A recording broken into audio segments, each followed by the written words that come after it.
Hi guys, magandang araw po sa inyong lahat. Ito naman pong kaibigan nyo si Jake. Ano bang topic natin for today? Ang topic natin for today, save before you spend your money. Alam nyo guys, marami pong mga advices sa tinatawag na financial literacy na dapat po, isa pong dapat nating tandaan when we receive our income, salary or income from business that we have done, ay dapat po mag-save muna tayo before natin spend. Ano pong ibig sabihin? I-analyze muna natin magkano ba ang dapat natin i-save na gusto natin i-save.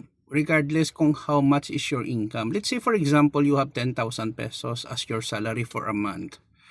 Kung kaya nyo pong mag-save at least 500 pesos out of 10,000, okay na yon. Huwag nyo nang pipilitin na lakihan ng like 2,000, baka po maging deficit kayo or kulang po sa mga gastusin sa araw-araw, pagkain, electricity, tubig, internet, no, data, at kung ano-ano pa. Remember guys, it is not how big you save, it is how consistent you are in your goal to save money. Yun po ang ating goal, no, sa pag-save ng pera. Kasi kung goal natin palaki-laki lang ng save, hindi natin alam, malaki pala ang ating babayaran or gastusin every month.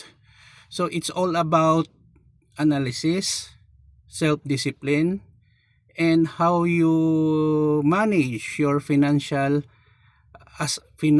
no, every month as a person.